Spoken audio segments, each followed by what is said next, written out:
Good afternoon, Packers fans. Aaron Nagler here with your Packers Daily Chat, coming to you live on the Cheesehead TV social channels. It is Monday, and it is decision time for Aaron Rodgers. That's right. Rodgers' watch will be coming to an end very soon, ladies and gentlemen. No, I don't have any inside info. God knows Aaron Rodgers doesn't answer his phone, but he has indicated several times that he does not wish to leave the Packers hanging or make things difficult for them. And I buy him at that. And we all know the new league year begins officially on March 15th. The negotiating window opens a week from today on March 13th, and the Packers need a decision before then. My sense is, and this is total guesswork on my part, but my sense is we'll get an answer earlier this week rather than later. Who knows? Maybe we'll get one, maybe breaking news while we're chatting here live. I doubt it. But regardless, Aaron Rodgers will soon let the world know what his intentions are. And then it gets interesting. And that's the crazy part. We've all been sitting here waiting for Aaron since the basically last game ended, clock hit zero. We all know we got to wait and see what Aaron Rodgers wants to do. And we've been waiting for months. And now we're here. And it's interesting watching kind of the landscape change even in the last 24 hours. I know we all woke up this morning to the news that Derek Carr had been signed down in New Orleans, basically taking the Jets, obviously, out of the equation. And now I have Packers fans in my mentions saying, oh, hooray, the Packers can, get a haul from the New York Jets. Man, I know that Woody Johnson is desperate, and I know he's crazy, but I still maintain that there's not an NFL team that's going to be giving out, quote, a haul for a soon-to-be 40-year-old quarterback coming off one of the worst years of his career, about to turn, 40 and going to be going into a situation in a place where he knows absolutely no one. I know they've got his offensive coordinator, Nathaniel Hackett, but I don't think it's the slam dunk everyone presumes, including the fact that what is the market? We have Mike Silver out there, I believe, overnight with the report, a pretty lengthy report about where the Packers stand. Interestingly, somewhere in there, he reported that both the Raiders and 49ers are off the board. So, to quote Elron in Fellowship of the Ring, our list of allies grows thin.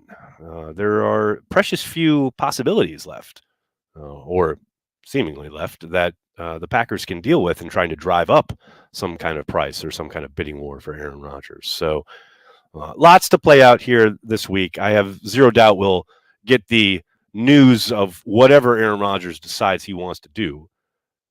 And then there will be whatever fallout comes from that decision. And I still think we're still going to be sitting here probably a week from now at the beginning of the new league year with some kind of resolution, but a lot of new questions to answer. But we'll see. We'll see how it plays out. Hello to everybody in the comments section. So good to see everybody. Brandy's here. Of course she is. A stalwart Carry the G Club member, including Michael, a new Carry the G Club member. Michael Burris, thank you so much for the support. Really appreciate it, man. Who else we got up in here? We got Mitchell here. Kevin's here. Del A. Raz. How you doing, man? We got people up on Twitch. Nobot says he thinks 12 will be back for better or for worse. That's I don't think that's crazy.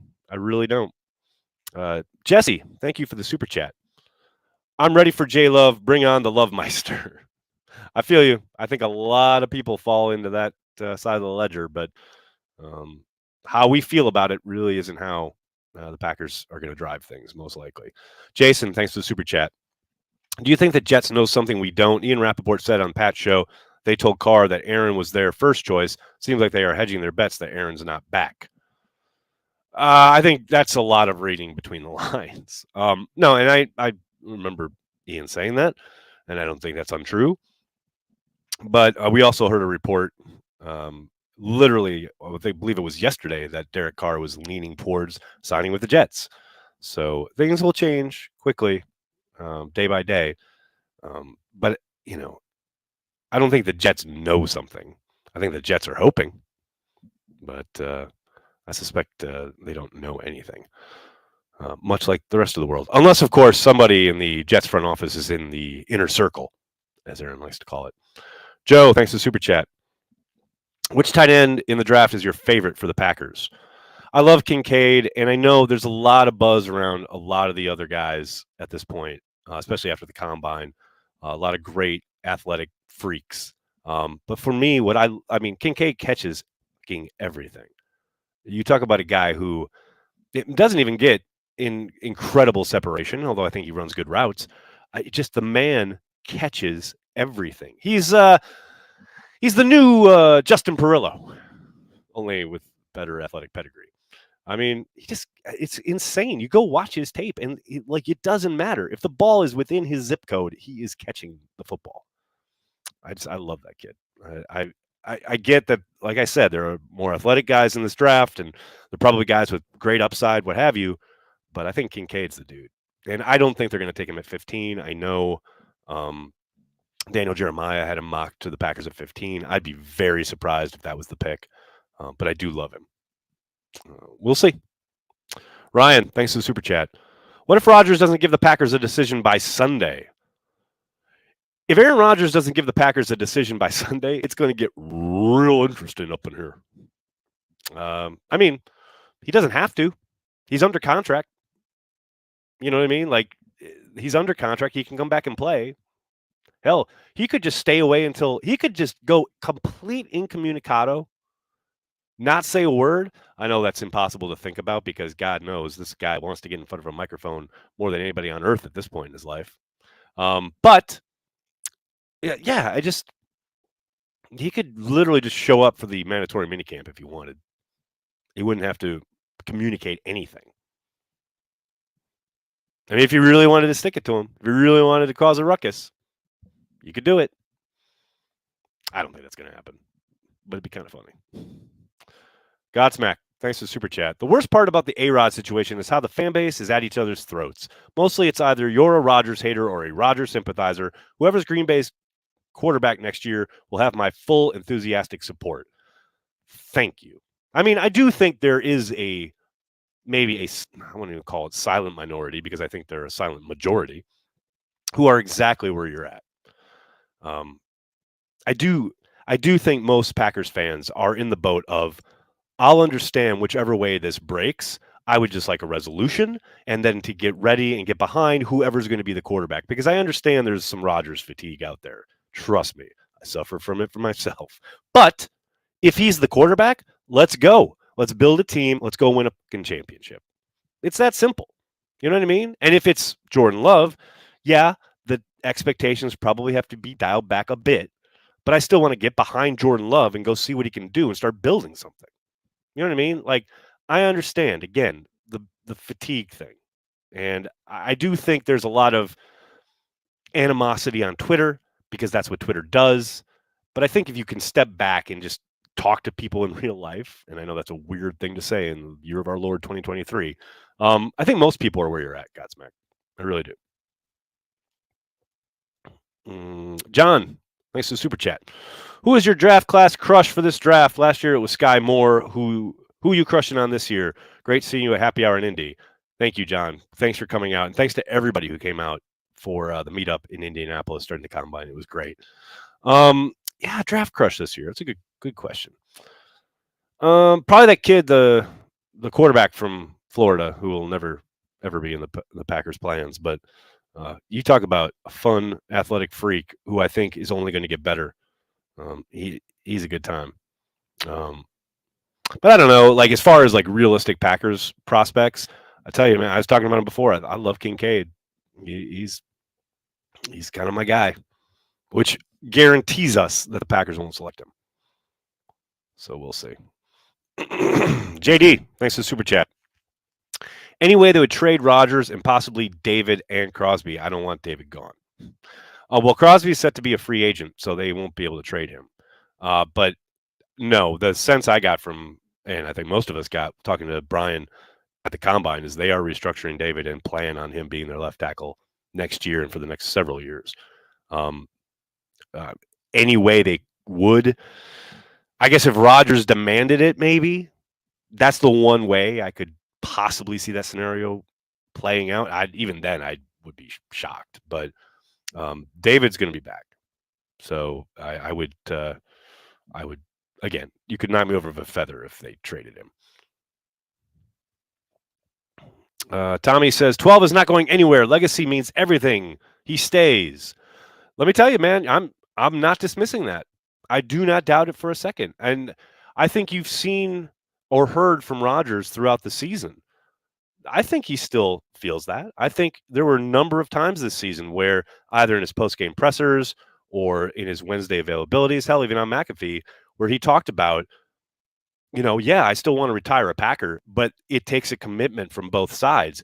And I do get the sense the longer this thing goes on and the more we hear from Brian and the more I talk to people inside the building, sure feels like the sentiment has changed throughout this past season because of the fact that he signed this deal and then didn't show up for the offseason.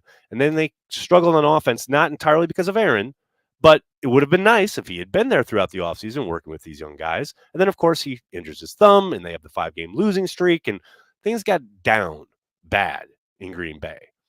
And I think the sentiment just turned towards, okay, we're ready to start again. We're just ready to turn the page to something new.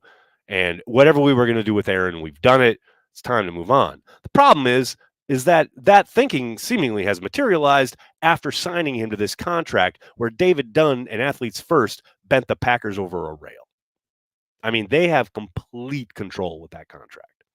So, it's going to be a tricky proposition if Aaron says, I want to come back. And as you're indicating, Tommy, I want to come back and retire a Packer. Hell, he could stick around for 2 more years. I mean, here's the other thing. They could have Aaron come back and say, yeah, I want to retire a Packer, blah, blah, blah. However you want to do the roster. I know I said I didn't want to rebuild, but you're going to let Big Dog walk. You're going to let Allen walk. Robert's going to walk. I know you're not going to bring Cobb back. I still want to stay a Packer. And the Packers could go, that's great. Well, we're trading you anyway. I mean, of course, then he has the threat of retirement. And the fact that that contract is so tough to take on for any team, yeah, it's going to get interesting if that were to come to a head. Jesse, thanks for the super chat. I agree with Godsmack. Aaron Rodgers is the Packers' GOAT, and we were lucky to have him. Also excited to see what Love has. Both can be true. It can be true, although I would quibble with Packers GOAT. The Packers GOAT is Bart Starr. Don't ever get it twisted. Not that Aaron isn't great, because he is. Adam Block, can you describe the ruckus? Can you describe the ruckus, sir? I love it when people of my generation are on the chat. It's always good. Abdul, thanks for the super chat. Hey, Aaron, if Rodgers decides to come back, would you agree? Seems like he'll get traded. What's the timeline for him being traded, pre or post draft? Well, what's interesting is I know due to the contract, you would love it as a Packers fan if they could do it post June 1st, but no team is going to want to do that, most likely. I get the sense that if the most likely destination is New York with the Jets, and they're going to want him in the building as soon as possible. And I would suspect that would be pre-draft. It would suck salary cap wise, but that would be my guess. I heard Rodgers canceled his Planet Fitness membership in Green Bay. Rodgers Watch is great, baby. Hey, and shout out to everybody on Twitter who was retweeting and engaging in my tweet from Friday night that Aaron Rodgers was in New York City on Friday evening over the weekend, because that is true. I don't put that out there lightly. I was just kind of having fun because I knew for a fact that he was in New York City, and I knew Jets fans would go crazy. He's not here to see the Jets, people. Like, he's under contract with the Packers. He can't go in and talk to the Jets. It's just hilarious. It's just funny to me. But Rodgers Watch. Good time. Juan, thanks for the super chat. Imagine sitting here and talking about J-Lo with a couple of years under his belt. Hindsight is 2020, and good on A-Rod for his 2 MVPs, but the fans lose. They only lose if Jordan Love is never given a chance. And yes, I mean, look, 2 MVPs from Rodgers, you can't take it away, and they had a legit chance of getting to the Super Bowl both of those years. So I'm not going to sit here and say, oh, what a terrible decision. I will say, however, not with the benefit of hindsight, because I and many other people at the time said now's the time. The hindsight part is tough when you look at last offseason, and the chance to trade him away. I mean, Packers fans talking about a haul this offseason. They would have had, somewhat of a realistic chance of getting a haul last year at this time. This time, not so much. Tyler, thanks for the super chat. Shout out to Ted for keeping us know how to move on as fans, for helping us know how to move on as fans. Man, Ted was the GOAT. I love Ted Thompson. R.I.P. Ed, thanks for the super chat. Could not have said anything better about the Aaron Rodgers situation. Prefer love, but will support whatever. I mean, they're the Packers. I'm fine if the Packers start Jordan Love. I'm fine if the Packers start Aaron Rodgers. You know what I'm not fine with?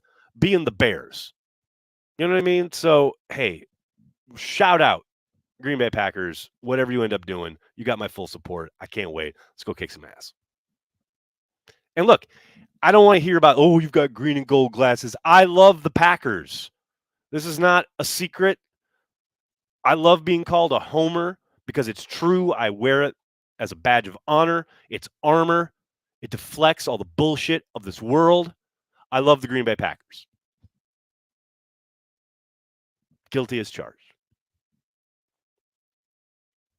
What else we got, folks? Menace, thanks for the super chat. Goody passing on the Denver deal is looking more and more like a fireable offense. Tried to have his cake and eat it too. Now, long term, we are paying the price. I would only caution you on your wordage here, Menace, because that Denver deal, quote unquote, it was never officially made to the Green Bay Packers. We have no idea what Denver would have offered had Aaron been available. And I don't think it would have been exactly what was on offer for Russell Wilson, simply because of their ages and various other things. However, could he have gotten a decent amount? Yeah, probably. But look, it's a confluence of events that made this past season rough, not just not trading Aaron Rodgers. He did trade Devontae Adams, and he did end up with some extra kind of talent on the roster that needs to blossom here in year two, especially. I wouldn't completely talk about like how it's completely been blown, or what was your term here?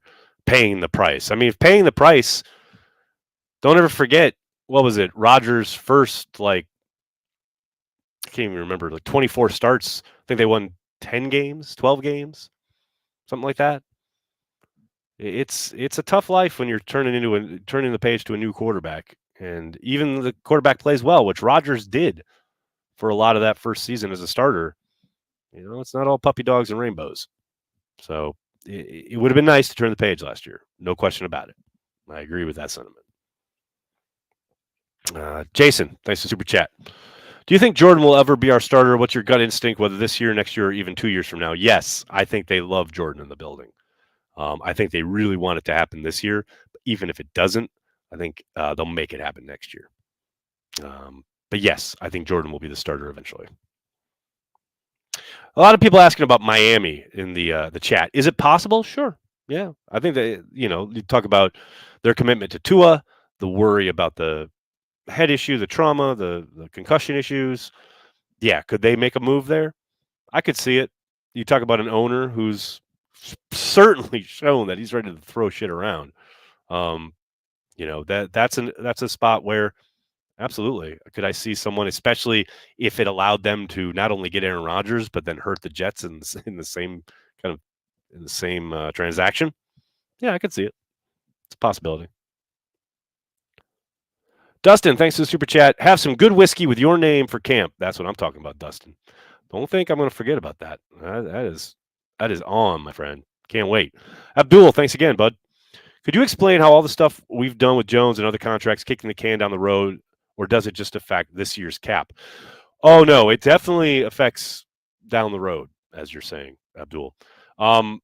Essentially, what they keep doing, and they've done for pretty much every year since the pandemic started, is they're using void years, which are dummy years at the end of the contracts, while kind of converting bonus money or salaries into signing bonuses, because the signing bonuses can be what's called prorated over the length of a deal. And those void years extend the length of the deal.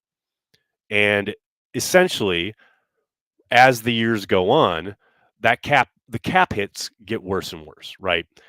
And towards the end of those contracts, oftentimes, not every time, but more often than not, guys are either going to be cut or reach the end of their deal. And if they're cut, they will have what's called dead money that's allocated towards the whatever year they are cut. That year will be, will become their dead money will go onto that year's salary cap. Also, not lots of times, but sometimes in those contracts there are those void years trigger other dead money. We're going to have that this year with Adrian Amos, Robert Tonyan, a couple other guys, where those deals had voids in them that, because the contract wasn't restructured and or extended, now that dead money counts on this year's cap. But those are decisions that were made years ago or throughout the length of those deals. So every year, there are issues that they're having to deal with coming out of the pandemic. What my contention is, for all the doomsday talk, right? Last year it was $22 million worth of dead money was on their cap, a large chunk of which was Zadarius Smith. This year they're hovering around just over 16 million with Adrian Amos and all those guys. My sense is, my thought is, I think what they're hovering toward. Obviously they would like to depress that number as much as possible throughout these next 2, 3, 4 years, what have you. But while they're doing that, they will have to take some of their medicine, as Brian talked about this past week at the combine. Last year was the 17 million they're basically counting towards their cap, while for Zadarius Smith, who was playing on the Vikings. Next year, they're probably going to be counting like $7 million on their cap for Adrian Amos, who will be playing somewhere else. As these years go on, they will be counting less and less of those kind of players who are someplace else on their cap. Hopefully, next year in 2024, the new media rights deals kick in. The cap should expand. And I'm not saying it's going to explode. I've seen a lot of people saying, well, it's going to get insane. Like, I don't think it's going to be this huge jump, like not exponentially so, but it should be enough to kind of offset some of those, to offset some of that pain. But make no mistake about it, they are kicking the can, and they are taking their medicine as they go. What they're trying to avoid is having that all back up on them and all hit them at one time. And I think for the most part, they're doing a decent job of that. But we'll see. I think 2024 is a big kind of key there, because I do think the hope is that the salary cap jumps significantly to help them out. What else we got, folks? What else we got? Ryan, thanks for the super chat. I think the NFL should limit the drills at the combine. Injuries suck 2 months before the draft. I mean, Ryan, yeah, but so should we hermetically seal all the draft prospects in a room and do not open until they're drafted? I mean, quote Al Pacino in Heat, you could get killed walking your doggy.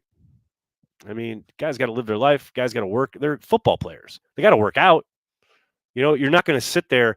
Your last game as a college athlete, you're not going to sit there and not work out until you get to the draft, or even, you're drafted and you're in the team's facility. You got to work out.